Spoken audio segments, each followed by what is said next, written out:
অন্যান্য যুগে আমরা ভগবানকে পেয়েছি, সত্যে নারায়ণ, তেথায় রামচন্দ্র, দাপরে কৃষ্ণ, কিন্তু সে ভগবানের মধ্যে এত দয়া এত করুণা ছিল না গো।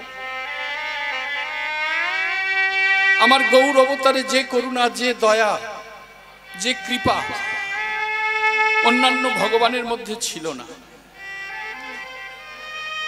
এত দয়া এত করুণা, আমাদের মতন পতিত জীবের দিকে তাকিয়ে দেখলেন, এদের স্বল্প আয়ু, নারীগত মন, অন্নগত প্রাণ, এরা তো বেশি দিন বাঁচবে না। এরা পারবে না ধ্যান তপস্যা করতে, পারবে না যাগযজ্ঞ করতে, পারবে না সেবা পরায়ণ। তাহলে অল্প সময়ের মধ্যে এদের মুক্তির পথ আমাকেই করে দিতে হবে। তিনি তো ভগবান, তেনার আমরা সন্তান, তিনি জগতের পিতা। তাই পিতা চিন্তা করলেন অল্পতে কি করে এদের মুক্তির পথ আমি করব। চিন্তা করে দেখলেন যে সম্পদ লুকায়িত ছিল, যা কখনো অর্পিত হয়নি, সেই গোলকের সম্পদ, যা রাধারানীর ভান্ডারের সেই লুকায়িত সম্পদ, আমার প্রভু কি করলেন? মাথায় করে নিয়ে এলেন আমাদের মতন পতিত জীবের দ্বারে। পতিত জীবের দ্বারে নিয়ে এসে মহাপ্রেমে সকলকে নিবেদন করলেন, এসো এসো তোমরা এই নাম গ্রহণ করো। তিনি নিজ মুখ নিশ্চিত বাণীতে বললেন, হরের নাম হরের নাম হরের নাম হরের নামৈব কেবলম কেবলম কলো নাস্তেব্য নাস্তেব্য নাস্তেব্য গতিরন্যথা। এই কলিযুগে মাগো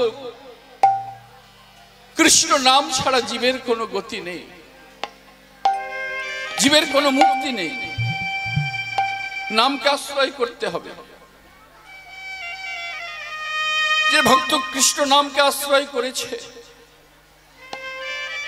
কৃষ্ণ নামকে অন্তরের মধ্যে গেঁথে নিয়েছে, পরম দয়াল শ্রী গুরুর চরণ আশ্রয় করেছে এই জগৎ সংসারে, সেই একমাত্র আমার ভগবত পাদ পদ্মে মন মতিকে দিতে পেরেছে। না হলে বৃথায় এ জন্ম। কৃষ্ণ নাম করলে আমাদের কি হবে? গৌরহরি সেখানেও বললেন, চেত দর্পণ মার্চনং, মন রূপে আয়নাটা মার্চিত হবে। ভব মহাদবাগ্নি নির্বাপনং, ভব আগুনটা নিবে যাবে। দাউ দাউ করে যেটা জ্বলছে, শ্রেয় কৈরব চন্দ্রিকা বিতরণং, ভক্তের হৃদয় সরোবরে কল্যাণরূপী শালুক ফুল ফুটে উঠবে। বিদ্যাবোধ জীবনম, জগতে যত ধর্মগ্রন্থ আছে তখন ভক্তের কাছে ধরা পড়বে এই কৃষ্ণ নামের গুণে। আর সেই গ্রন্থ যখন ভক্ত উল্টে উল্টে দেখবে, আনন্দামে বুধিবর্ধনং, ভক্তেরা আনন্দে হৃদয় ভরে উঠবে। যেমন সমুদ্রে একটার পর একটা ঢেউ ওঠে, ভক্তের হৃদয় সমুদ্রে আনন্দের ঢেউ উঠবে। ভক্তের তখন প্রতিপদম পূর্ণামৃত আস্বাদন, ভক্ত প্রতি পদে পদে পূর্ণ অমৃতের আস্বাদন করবে। তখন ভক্তের সর্ব আত্মস্নাপনম, ভগবত চরণে আত্মনিবেদন হয়ে যাবে। পরম বিজয়তে শ্রীকৃষ্ণ সংকীর্তন, এক কৃষ্ণ নামের এত গুণ। বদনে কৃষ্ণ নাম বলো, গৌর চরণ আশ্রয় করো। বৈষ্ণব বললেন, শ্রী গৌরাঙ্গের দুটি পদ, দুটি পদ, যার ধন সম্পদ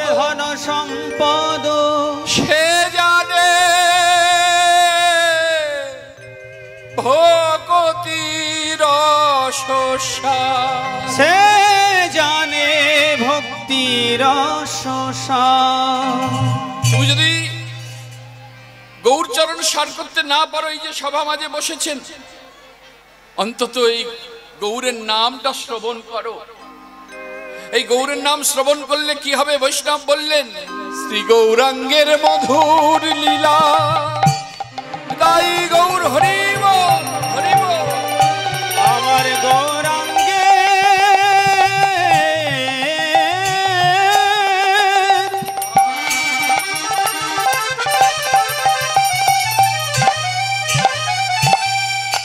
লীলা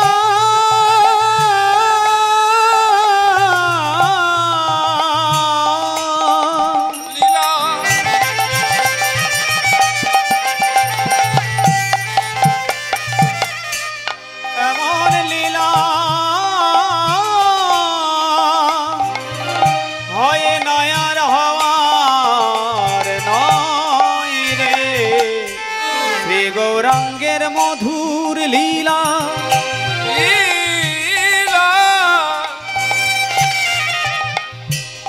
যার করনে প্রবেশিলা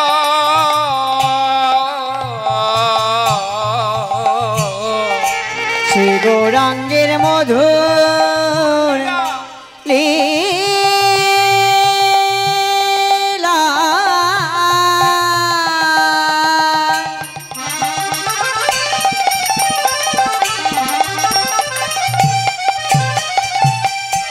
যার কর্ণে প্রবেশিলা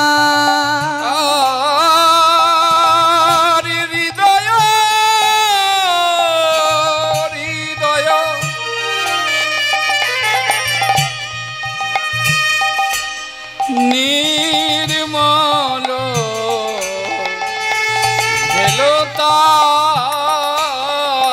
ওই হৃদয় নির্মল ভেলতার ওই হৃদয় নির্মল ভৈল তার অজ্ঞানাধার যাই গো সরে তার অজ্ঞানাধার যাই গো সরে ও তার অজ্ঞানাধার যাই গো সরে আমার গৌর লীলা শ্রবণ করে অজ্ঞানাধার যাই গো সরে আমার গৌর লীলা শ্রবণ করে আপন গুরু চরণে হৃদয় ধরে শ্রবণ করে গুরু চরণে হৃদয় ধরে গৌর লীলা শ্রবণ করে তার অজ্ঞানাধার যাই গো সরে রাধে রাধে রাধে। যদি কোনো ভক্ত আমার গৌর লীলা শ্রবণ করে গো, শাস্ত্রে বললেন সেই ভক্তের হৃদয়টা নির্মল হয়।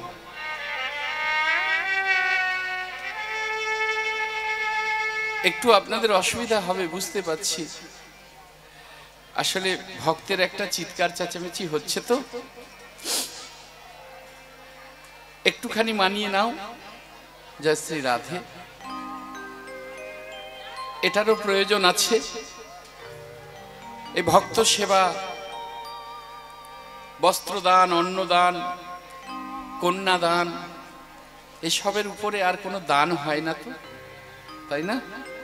জীবনে তো আমরা অন্য কিছু করতে পারলাম না। তবে সকলের ফাঁকে ফাঁকে ওই যে বলল, যদি কোনো ভক্ত আমার গৌর লীলাটা শ্রবণ করতে পারে গো, তার হৃদয়টা নির্মল হয়ে যায়। বাহ! তাহলে আমাদের গৌর লীলা শ্রবণ করতে হবে, কিন্তু গুরুচরণ আশ্রয় করতে হবে। গুরুচরণ আশ্রয় করে তবে লীলা শ্রবণ করলে হৃদয় নির্মল হবে, নচেত হবে না।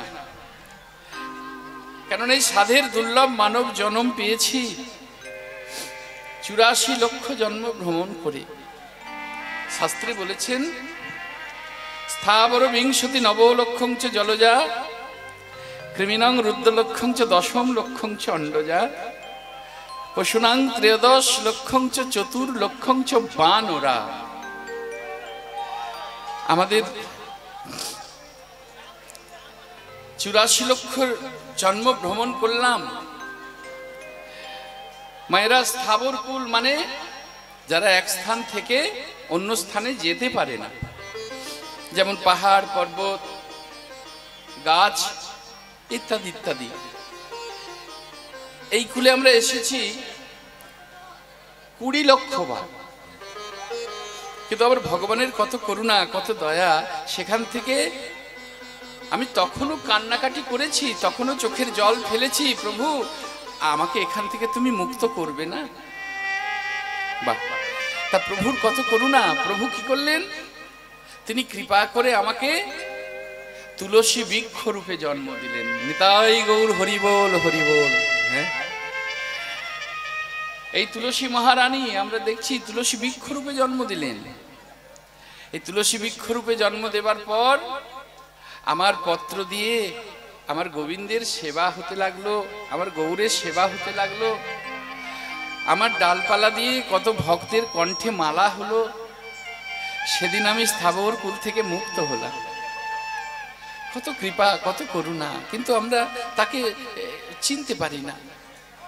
আমরা আমাদের আধিপত্যকে বাড়ানো নিয়েই ব্যস্ত। কত বড় বাড়ি করব, কত বড় মন্দির করব, কত ভক্ত সেবা দেব, কত বড় আশ্রম করব, কত শিষ্য করব, এই সব নিয়েই আমরা ব্যস্ত গো, তাই না? কিন্তু আমার গৌর হরিকে, আমার ভগবানকে আমরা কেউ চিনতে পারলাম না গো। যেনার ইঙ্গিত ছাড়া একটা গাছের পাতা পর্যন্ত পড়ে না, সেই ভগবান বলছে দেখো, চারিদিকে একবার তাকিয়ে দেখো, যে গাড়িটা চাপছে সেটাও আমার, যে বাড়িতে বাস করছে সে বাড়িটাও আমার গো, যে পথ দিয়ে চলাফেরা করছে সে পথও আমার, যা পরনে পড়ছে, হ্যাঁ, যা সেবা করছে সবই আমার। কিন্তু এত থাকতেও এরা কেবল শুধু দাও দাও দাও করে চেয়ে নিচ্ছে। আমার প্রভু বলছেন এত কিছু চাওয়ার থেকে যদি কোনো ভক্ত একটিবার সরাসরি আমায় চাইতো গো,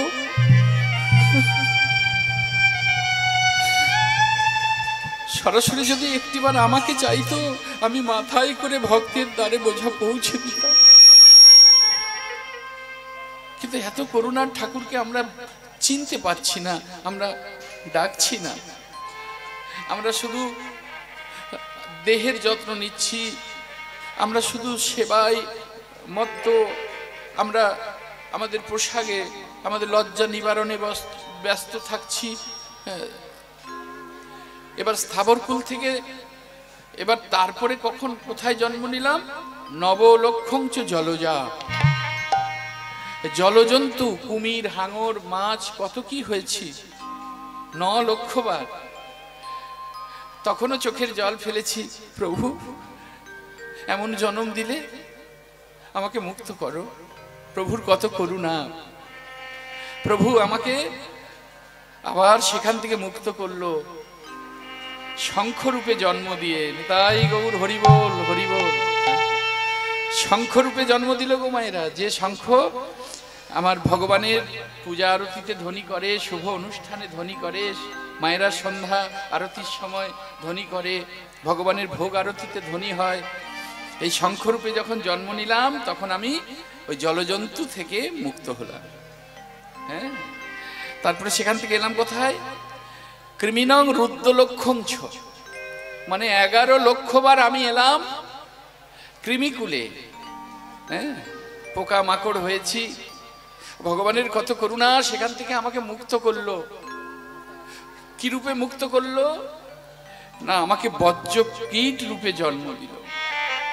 মায়েরা, যে নারায়ণ শিলা আমরা জানি, যে ব্রাহ্মণ বাড়িতে নারায়ণ শিলা বা অনেক মন্দিরে নারায়ণ শিলা হ্যাঁ রয়েছে, ওই শিলাটা কোনো মানুষে তৈরি করতে পারে না। আপনার আমার এই জন্মে যখন বজ্রকীট রূপে জন্ম দিল, ওই কীটের দ্বারা ওই নারায়ণ শিলাটি কাটা হয়। ওটা কোনো মানুষ, সাধারণ মানুষ, বড় বড় পর্বতের মধ্যে ওই কীট এখনো বর্তমান, তারা তাদের কর্ম করে যাচ্ছে। তখন আমি মুক্ত হলাম ওই পোকা মাকড় কীটকুল থেকে। তারপরে এলাম কোথায়? 10ম লক্ষঞ্চ অন্ডজা, মানে 10 লক্ষবার ডিম্বকুলে এলাম। আর আমার ভগবানের কত করুণা, সেখান থেকেও আমাকে মুক্ত করে দিলেন। কবে মুক্ত করলেন? না, বৃন্দাবনে আপনাকে আমাকে ময়ূর আর ময়ূরী রূপে জন্ম দিল গো। ময়ূর আর ময়ূরী রূপে জন্ম যখন পেলাম, আমি ডিম্বকুল থেকে মুক্ত হলাম। তারপরে এলাম পশুকুলে। 1-8 লক্ষ নয়, 30 লক্ষ। 30 লক্ষ বার আসা যাওয়া করতে করতে প্রভু আমাকে বৃন্দাবনে গাভী রূপে জন্ম দিল। নিতাই গৌর হরি বল, হরি বল। এই গাভী রূপে জন্ম পাবার পর আমার দুগ্ধ দ্বারা ক্ষীর ছানা নবনীত আমার প্রাণের গোপাল সেবা করতে লাগলো। সেদিন আমি পশুকুল থেকে মুক্ত হলাম। তারপর 4 লক্ষ বানরকুল দাসত্ব, আমরা জানি ত্রেতা যুগে হনুমানের কথা জানি, তার মতন দাসত্ব তো আর কেউ করতে পারবে না। আমরা সেখান থেকে মুক্ত হলাম। তারপরে এই সাধের দুর্লভ মানব জন্ম, এই মানব জন্মে গুরুচরণ আশ্রয় করে আমার গৌরের নাম শুনতে হয়। আর যদি শোনার সময় না থাকে তাহলে সময় সময় করে বদনে আমার গৌরের নামটা তোমরা বলবে। কেমন করে বলবে? গৌর গৌর গৌর গৌর গৌর গৌর বলতে হয়। আর বললে কি হবে সেটাও বৈষ্ণব বললেন, যে যদি কোনো ভক্ত আমার গৌরের নাম বলে কি হবে জানো? যে গৌরাঙ্গের নাম লয় তার হয় প্রেম উদয়। যে গৌরাঙ্গের নামে লয় তার হয় প্রেম উদয়। যে গৌরাঙ্গের নামে লয় তার হয় প্রেমোদয়। তারে মুই যাই বলিহারি, তারে মই যাই বলিহারি। ওই না তারে মই যাই বলে হারি। গৌরাঙ্গ নামেতে ছুড়ে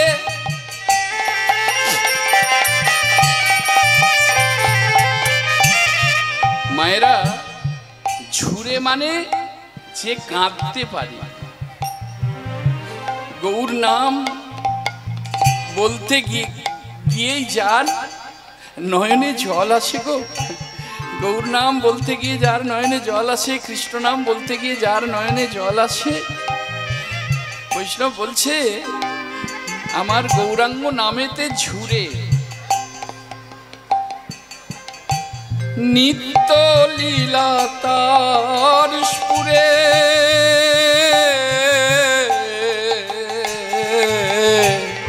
গৌরাঙ্গ নামেতে ঝুরে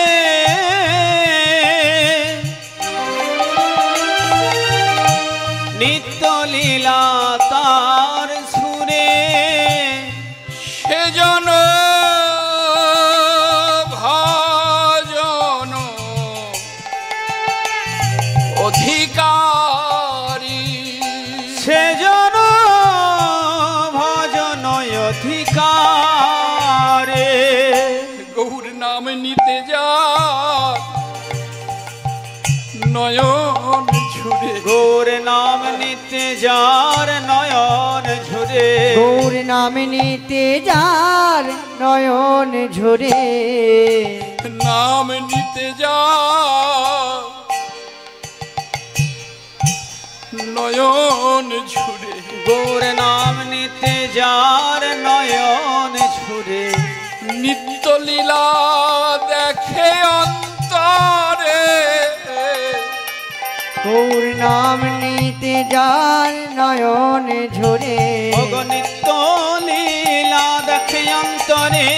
গৌর নাম নিতে যার নয়ন ঝুরে।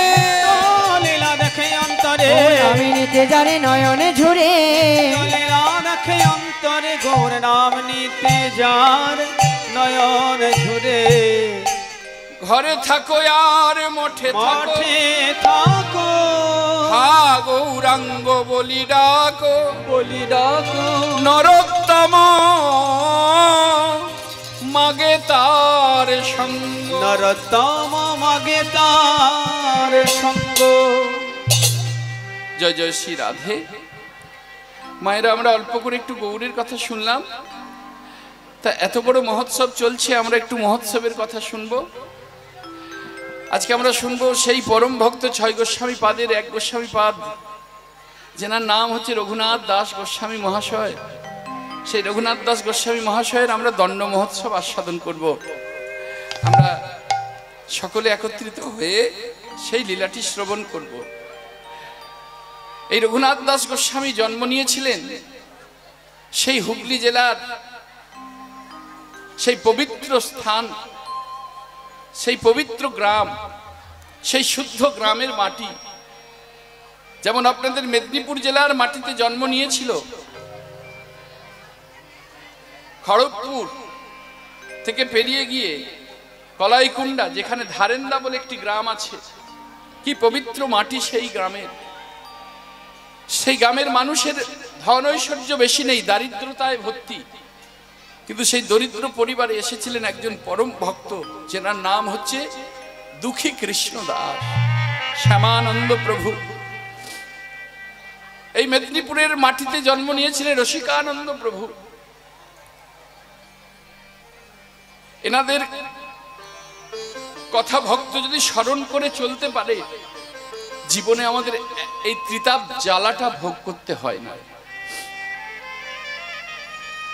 আদি ভৌতিক, আদি আধ্যাত্মিক, আদি দৈবিক এই ত্রিতাপ জ্বালা, এই যন্ত্রণা থেকে আমরা মুক্ত হব সেই সকল ভক্তের কথা চিন্তা করলে, সেই সকল ভক্তের কথা শ্রবণ করলে। ঠিক তেমনি সেই পবিত্র মাটি, হুগলি জেলার মাটি, যে গ্রামটির নাম হচ্ছে আদি সপ্তক গ্রাম। এই জমিদার বংশে পিতার নাম ছিল গোবর্ধন দাস, জ্যাঠামশাই হিরণ্য দাস। দেবরাজ ইন্দ্র, দেবতাদের রাজা ইন্দ্র, সেই ইন্দ্র সম ঐশ্বর্য, কিন্তু এই জমিদার বংশে কোনো সন্তান ছিল না। কিন্তু আমার মাধবের কাছে নিত্য সেবা, নিত্যদিন চোখের জল ফেলতো গো। বলতো, মাধব, যাদের কিছু নেই, যারা সন্তান মানুষ করতে পারবে না, তাদের বাড়িতে 5টা 6টা 7টা 8টা সন্তান, আর আমরা জমিদার, আমাদের বংশে এরপর যদি কেউ না আসে, এই জমিদারিত্ব কার হাতে দিয়ে যাব? তুমি কৃপা করবে না? যেমন অনেক মায়ের দেখবেন সন্তান না হওয়ার কারণে কত লাঞ্ছনা, কত গঞ্জনা সইতে হয় গো, হয় না? তা সেই সকল মায়েদের কাছে নিবেদন করব, যারা এমতো যন্ত্রণায় ভুগছো, অনেক ডক্টর, কবিরাজ, অনেক কিছু তোমরা করেছো, কিন্তু মা ডাক শোনার বাসনা পূর্ণ হচ্ছে না, গর্ভে সন্তান আসছে না। এই কিছুদিন আগে, এখনো যোগ চলছে, দামোদর ব্রত হয়ে গেল, দামোদর মাস। এই দামোদর মাসে একবার বৃন্দাবনে যাবেন, অষ্টমী তিথি সেই যোগটিকে ধরবেন, যেখানে রাধা কুণ্ডে স্নান। ওই রাধা কুণ্ডে স্নান করে একটা ফল দান করে রাধারানীর চরণে জানিয়ে আসবেন। দেখবেন আমার রাধারানী সেই মায়ের মনোবাসনা অতি অবশ্যই পূর্ণ করবে। নিতাই গৌর হরি বল, হরি বল, জয় রাধে। তাই মাধবকে ডাকতে ডাকতে সেই পরিবার আজকে আনন্দে আত্মহারা হলেন। কেন না, গোবর্ধন দাসের ঔরসে মাধবের কৃপায় তেনার স্ত্রী হলেন গর্ভাবতী। আর গর্ভপূর্ণ হয় কতদিনে গো? গর্ভপূর্ণ হয় 10 মাস 10 দিনে। মায়েরা, কোনো মায়ের গর্ভে যদি কোনো ভক্ত সন্তান আসে, শাস্ত্রে বললেন জননী কৃতার্থা, মা ধন্য, মায়ের গর্ভ ধন্য, বসুন্ধরা বসতিষ্ঠা ধন্যা, মানে যে গ্রামে, যে পাড়ায়, যে মাটিতে জন্ম নেয়, সেই মাটি ধন্য হয়ে যায় গো। হ্যাঁ, নিতাই গৌর হরি বল, হরি বল।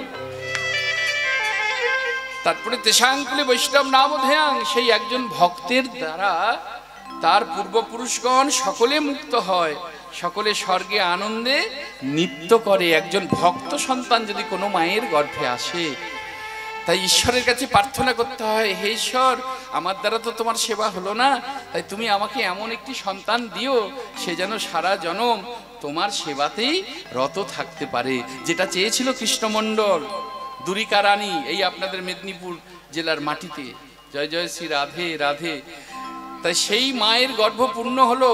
আর একটা শুভ দিন, শুভক্ষণে ওই আদি সপ্তক গ্রামে জন্ম নিলেন এই 6 গোস্বামী পাদের 1 গোস্বামী পাদ। জয় রূপ সনাতন ভট্ট রঘুনাথ, শ্রীজীব গোপাল ভট্ট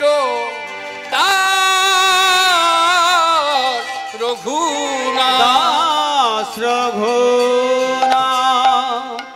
এই 6 গোস্বামীর মধ্যে সব থেকে ছোট গোস্বামী হলেন রঘুনাথ দাস গোস্বামী, জন্মনীলার মহাজন এক পাশে দাঁড়িয়ে কলম দিলেন, কি বললেন?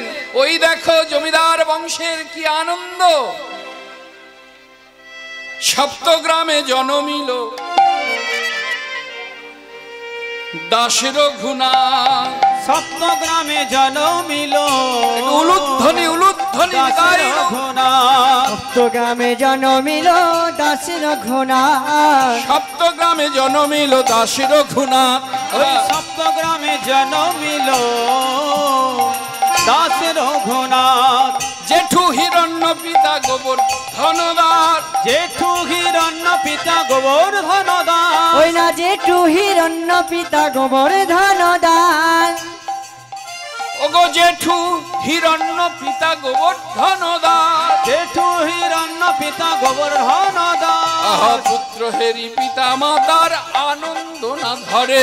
হেরি পিতা মাতার আনন্দ না ধরে। ওই না পুত্র হেরি পিতা মাতার আনন্দ না ধরে। পুত্র হেরি পিতা মাতার আনন্দ না ধরে। পুত্র হেরি পিতা মাতার আনন্দ না ধরে। পাড়া প্রতিবেশী সবাই জয়ধ্বনি করে। পাড়া প্রতিবেশী সবাই জয়ধ্বনি করে। ওই না পাড়া প্রতিবেশী সবাই জয়ধ্বনি করে। শঙ্খধ্বনি উলুধ্বনি করে নারীগণ। শঙ্খধ্বনি উলুধ্বনি উলুধ্বনি। শঙ্খধ্বনি উলুধ্বনি করে নারীগণ। আস্তে মায়েরা, একটা কথা জেনে নিতে হবে, কাছাকাছি যে সকল মায়েদের বাড়ি রয়েছে অন্তত সেই সকল মা হাতে করে একটি করে শঙ্খ নিয়ে আসতে হয়, একটু ঝরা ফুল নিয়ে আসতে হয়, একটা মালা নিয়ে আসতে হয়, একটু ফল মিষ্টান্ন নিয়ে আসতে হয় গো।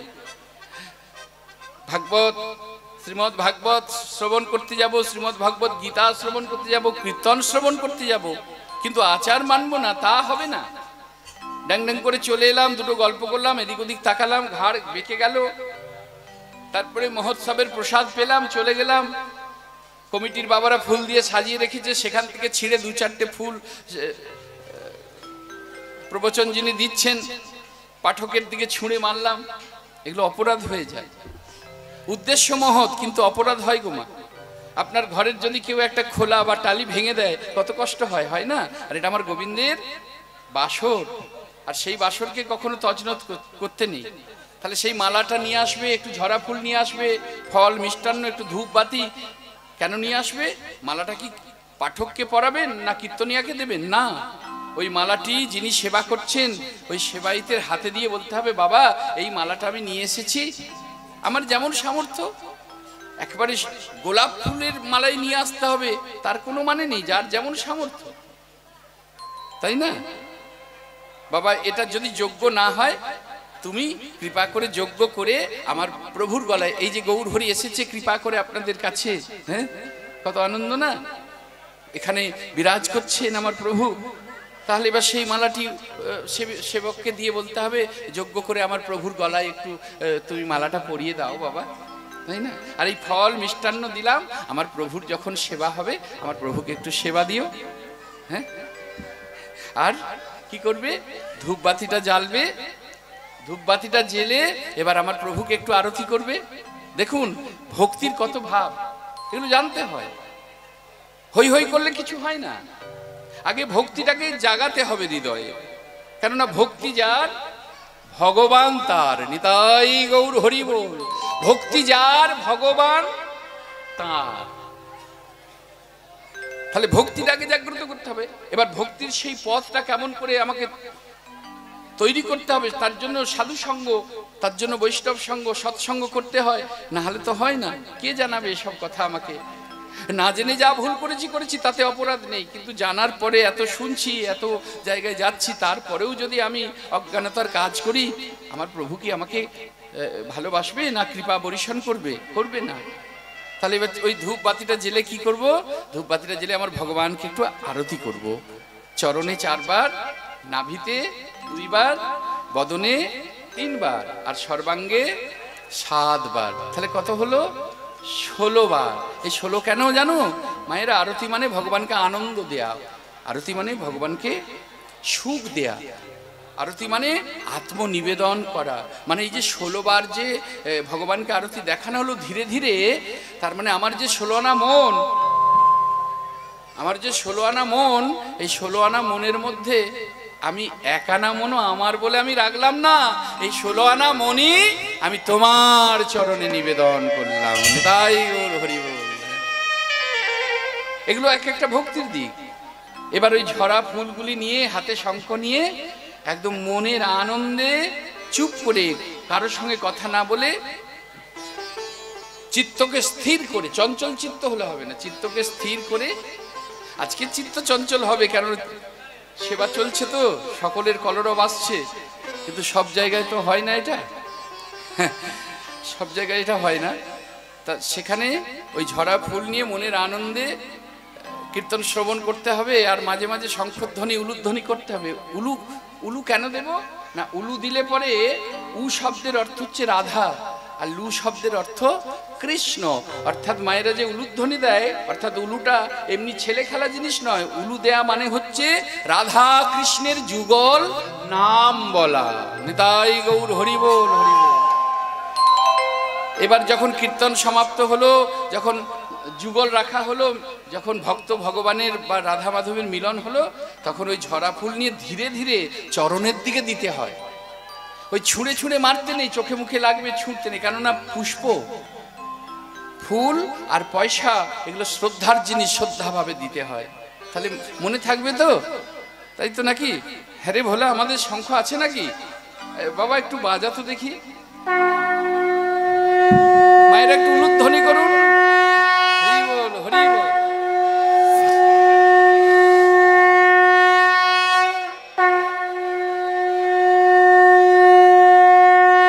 শঙ্খধ্বনি উলুধ্বনি করে নারীগণ, শঙ্খধ্বনি উলুধ্বনি করে নারীগণ। ওই না শঙ্খধ্বনি উলুধ্বনি করে নারীগণ। বাহু তুলি হরিধ্বনি করে ভক্তগণ, বাহু তুলি হরিধ্বনি করে ভক্তগণ। ওই না বাহু তুলি হরিধ্বনি করে ভক্তগণ। ঢাক বাজে ঢোল বাজে, বাজে রে মাদল, ঢাক বাজে ঢোল বাজে, বাজে রে মাদল। ঢাক বাজে ঢোলে বাজে, বাজে রে মাদল। ঢাক বাজে ঢোল বাজে, বাজে রে মাদল। রঘুনাথের জন্মে আনন্দেরই রোল, ওই রঘুনাথের জন্মে আনন্দের রোল। ওই না রঘুনাথের জন্মে আনন্দের নিরল। রঘুনাথের জন্মে আনন্দেরই রোল। রঘুনাথের জন্মে আনন্দের রোল। কেহ নাচে কেহ গায়, কেহ বলে হরি। কেহ নাচে কেহ গাই, কেহ বলে হরে। কেহ নাচে কেহ গায়, কেহ বলে হরি। কেহ কেহ আনন্দে দেয় গড়াগড়ি, কেহ কেহ আনন্দে দেয় গড়াগড়ি। ওই না কেহ কেহ আনন্দে দেয় গড়াগড়ি। বলে হরি বল, হরি বল। হরি বলে হরি বল, হরি বলে হরি বল, হরি বলে হরি বল। বলে হরি বলে হরি বল। আনন্দে উঠিল রোল, হরি বল, হরি বল। ওই আনন্দে উঠিল রোল, হরি বল হরি বল। নাই আনন্দে উঠিল রোল। নিতাই গৌর হরি বল। গৌর হরি বল, উঠিল রোল, নিতাই গৌর হরি বল, উঠিল রোল। নিতাই গৌর হরি বল। হরি বল হরি বল, হরি বল হরি বল। রাধে রাধে রাধে। একটা ফুটফুটে পুত্র সন্তানের জন্ম দিয়েছে গো। আর ছেলের নাম কি রাখলো জানো? আমাদের মতন ছেলের নাম নয়, আমাদের তো সব পাপাই তাপাই রাগিনী। বাবা একটা ফিট আসছে কি কি করে, এটা একটু কমালে কমিয়ে দাও সামান্য, কি কি করে একটা ফিট আসছে। আমাদের সব ছেলেদের নামকরণ করে, মানে পাপ তাপ রাগ আর বাইরে কেন সব আমাদের কাছে চলে আয়, এত ভালো ভালো নাম থাকতে। কিন্তু সেই জমিদার বংশে যিনি জন্ম নিলেন, সকলে মিলে তেনার নাম রাখলো রঘুনাথ। বলো রঘুনাথ দাস কি, রঘুনাথ দাস কি, রঘুনাথ দাস কি। ছেলের নাম রঘুনাথ রাখলো। আজকে যেমন এই যে মহোৎসব হচ্ছে, জমিদার বাড়িতে মহোৎসবের আয়োজন হলো, ছেলের জন্মদিন বলে কথা। হ্যাঁ, কত বস্ত্রদান, অর্থদান, অন্নদান করছে। আজকে সেই ছেলেটি সকলের আশীর্বাদ মাথায় নিয়ে ধীরে ধীরে বড় হচ্ছে। অপূর্ব দেখতে, এত সুন্দর দেখতে মা, যাকে দেখলে পরে আর নয়ন যেন ফেরানো যাচ্ছে না। যাকে দেখলে আর নয়ন ফেরানো যাচ্ছে না। আর এই ছোটবেলা থেকে মিষ্টি হাসি, হাসিটা প্রথম থেকেই আছে। কারণ ছোট থেকে আমরা হাসি, কথা না বলতে পারলো, আর যখন থেকে কথা বলতে শুরু করলো, সে যে কি বলবো, এত মিষ্টি কথা যে বয়স্ক মানুষ পর্যন্ত তার কাছে এসে তার কথা শুনে ঘন্টার পর ঘন্টা সময় কাটিয়ে দেয়। ওইটুকু বয়স থেকে মোটামুটি বছর 2-2.5 থেকেই ছেলে মেয়েরা কথা বলতে পারে। এত সুন্দর সুন্দর কথা বলতো। ছোটবেলার কথা তো এমনিই ভালো লাগে, কিন্তু রঘুনাথ সারা জনমই তার কথার এত মিষ্টতা, যেন মধু বরিশন হতো। তা 6 বৎসর যখন বয়স হলো, কথাগুলি ভালো করে মন দিয়ে শুনতে হবে। একটা ভক্তের জীবনে কথা কেন শুনতে হয় না, আমরাও ভগবানকে ভালোবাসি, বাড়িতে আমাদের ভগবান রয়েছে, ভগবানের সেবা দিচ্ছি, ভগবানের পূজা করছি। তাহলে ভক্তদের জীবনী না শুনলে আমি ভক্ত পথে এগোতে পারবো না। তা আজকে চিন্তা করে দেখো, যখন 6 বৎসর বয়স হলো, আমরা যেমন পাঠশালায় স্কুলে ছেলেদের নিয়ে যাই, ওই জমিদার হিরণ্য দাস, গোবর্ধন দাস সেই ছেলেকে নিয়ে গেল তখনকার দিনের প্রসিদ্ধ পণ্ডিত আচার্য, যেনার নাম হচ্ছে বলরাম বা বলদেব। এই বলরাম পণ্ডিত, পণ্ডিত মশাই, ও পণ্ডিত মশাই, হে কি জমিদার আপনারা এসেছেন? আরে বাবা, কোনো কারণে খবর দিলেই হতো, আমি যেতাম। না না, আপনি আচার্য, আপনি পণ্ডিত মানুষ, হ্যাঁ, আপনাকে কি অসম্মান করতে পারি? অত স্পর্ধা আমাদের নেই। এই কই রে বাবা, এদিকে আয়, এদিকে আয়, এদিকে আয় বাবা, এদিকে আয়, হ্যাঁ হ্যাঁ, এদিকে আয় বাবা। এই দেখুন, আমাদের 7 নয় 5 নয়, একমাত্র আমার রত্ন বলা যায় আমাদের ছেলে রঘুনাথ। হ্যাঁ, শুনেছি বটে, শুনেছি বটে। তা আমার কাছে কেন?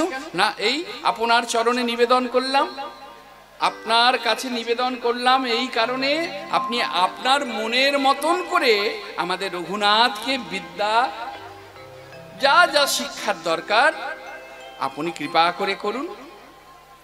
তা বলরামাচার্য প্রথমে কিন্তু রাজি হতে চায়নি, কেননা বড় লোকের ছেলে তো, কোন পথে যাবে কি হবে সব দোষ আমার উপরে পড়বে। কিন্তু হিরণ্য দাস, গোবর্ধন দাস সে তো ছাড়ার পাত্র নয়, জোর করে একরকম ভর্তি করে দিল। মায়েরা এইখানে বিদ্যা অভ্যাস করতে লাগলো রঘুনাথ। আর সেখানে এসেছে এই জগৎ সংসারে যিনি নামের আচার্য, নামাচার্য হরিদাস। আতিথিয়তা গ্রহণ করছে, আরো কমালে কমিয়ে দাও যদি। আতিথিয়তা গ্রহণ করতে এসেছে, আর সেখানে অগণিত, আজকে যেমন অগণিত ভক্ত এখানে উপস্থিত, সাধুকে দেখতে এসেছে সকলে। আর সাধুকে দেখতে এসে হ্যাঁ সকলে প্রণাম করছে, পঞ্চাঙ্গ প্রণাম, মানে হাঁটু গেড়ে প্রণাম করছে, কেউ বা দাঁড়িয়ে করজোড়ে প্রণাম করছে, যেটাকে ত্র্যাং প্রণাম বলে।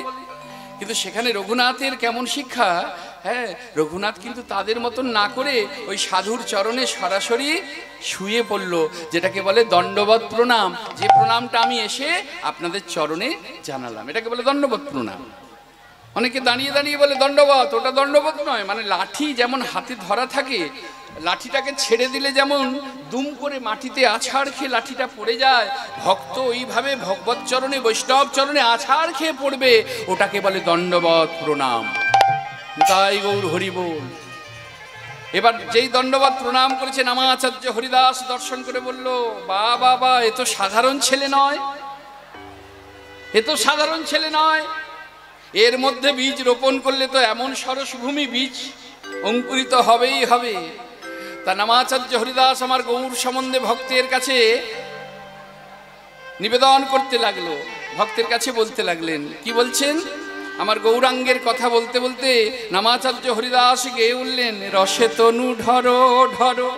আমার গৌর কেমন সেটা আমার নামাচার্য হরিদাস বলছেন, রসে তনু ঢরো ঢরো, গৌর কিশোর বড়, এরি নাম শ্রীকৃষ্ণ চৈতন্য। একটু উলুধ্বনি নিবাই গৌর হরি ধরো, গৌর কিশোর বড়, এরি নাম শ্রীকৃষ্ণ চৈতন্য। রসে তনু ধরো ধরো গৌরী কিশোর বর এরি নাম শ্রীকৃষ্ণ চৈতন্য।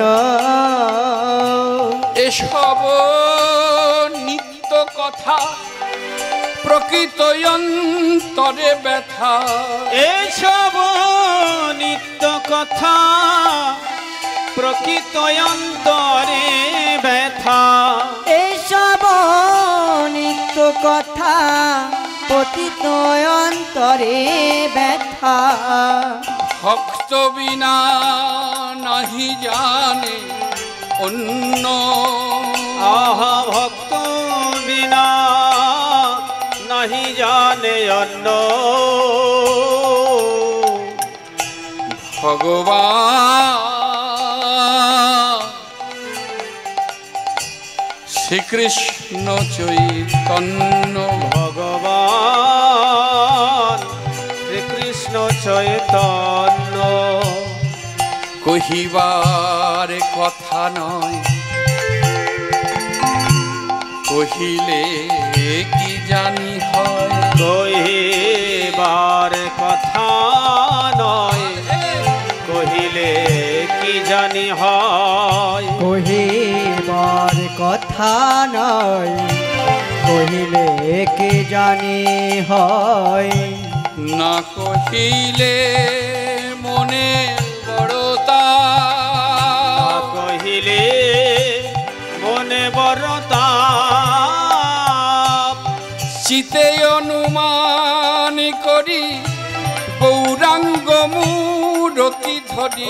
ওই চিতে অনুমান করি গৌরাঙ্গ মূরতি ধরি। ওই না চিতে অনুমান করি গৌরাঙ্গ মূরতি ধরি। নরহরি করয়ে বিলাপ, ঠাকুর নরহরি করয়ে বিলাপ। ভগবান শ্রীকৃষ্ণ চৈতন্য, ভগবান শ্রীকৃষ্ণ চৈতন্য। আমার গৌরবতার শ্যাম, আমার গৌরবতার আমার শান। গৌরবতার শান। যত যত অবতার আমার গৌরবতার এ শ্যাম। জগতে যত যত অবতার, এ যে শুদ্ধ প্রেম অবতার, যত অবতার, প্রেমে অবতার, যত অবতার, প্রেমে অবতার, যত অবতার, প্রেমে অবতার। আমার গৌরবতার সার। নামাচার্যের বদনে এমতো আমার গৌরের কথা শ্রবণ করে সকলে যখন নামাচার্য হরিদাসকে প্রণাম করে যে যার ঘরে ফিরে যাচ্ছে, ওই ছোট্ট ছেলেটা ধীরে ধীরে এগিয়ে গেলেন ওই নামাচার্য হরিদাসের কাছে। ঠাকুর, ও ঠাকুর। কে রে? আমি রঘু। রঘু? হ্যাঁ, আমি জমিদারদের ছেলে। ও, জমিদার বাড়ির ছেলে। নামাচার্য হরিদাস তো বুঝতে পেরেছে এ তো সামান্য ছেলে নয়। আচ্ছা আচ্ছা আচ্ছা, বল বাবা বল, কি বলবি বল। বলছিলাম ঠাকুর, তুমি যার কথা এতক্ষণ বললে, এই সে কে গো? দেখুন কেমন করে প্রশ্ন করতে হয়, আমাদের মতন নয়। আমরা গুরুকে ভক্তি করতেই জানি না। আমরা গুরুদেবকে এখন তো ফোনের যুগ। হ্যালো বাবা, কেমন আছো? একদিন আসুন না, কতদিন আপনার পায়ের ধুলো পড়েনি, একটু সেবা নিয়ে যান, একটু প্রসাদ পাই। বাবা যেন আত্মীয়, বাবা যেন কুটুম্ব, বাবা যেন বন্ধু না, সে যে পরম দয়াল গো। হ্যাঁ, গুরুর প্রতি সেই রকম শ্রদ্ধা ভক্তি রাখতে হয়, তাই না? প্রশ্ন করাটাও জানতে হয়, শিখতে হয়। তাহলে রঘুনাথ কি প্রশ্ন করলেন? রঘুনাথ প্রশ্ন করলেন যে বাবা, যার কথা আপনি বললেন সে কে গো? তখন ঠাকুর হরিদাস বললেন, আহা, সে কে জানো? এই যে বিশ্ব ব্রহ্মাণ্ড দেখছো, যত সৃষ্টি তুমি দেখছো, ওই যেখান থেকে এই সৃষ্টি আবার সেখানেই মিশে যাওয়া, তাকে শাস্ত্রে বা তত্ত্বে বলে ভগবান শ্রীকৃষ্ণ। শ্রীকৃষ্ণ, হ্যাঁ, আমরা বিদ্যাপতির পদে পাই, কত চতুরানন মরি মরি যাওয়াত, কত শত আনন, কত চতুরানন মরি মরি যাওয়াত, না তু আদি অবসান, আদি অবসান। তোহে জনমী পুনু, তোহে সমাওত, সমাওত সাগর লহরী সমান, সাগর লহরী সমান। অর্থাৎ বাবা, সমুদ্রের ঢেউ যেমন সমুদ্র থেকে ওঠে আবার সমুদ্রেই মিশে যায় গো, আমরাও যেখান থেকে এসেছি আবার সেখানেই মিশে যাব। মিথ্যেই চোখ রাঙানি, মিথ্যেই বুক ফোলানি।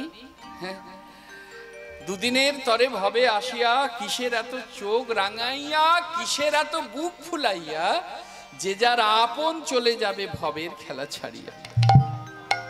চলে যেতে হবে গো বাবা, কমাতে হবে, খুব কানে লাগছে গো। জয় জয় শ্রী রাধে। লক্ষ্য করে দেখুন মায়েরা,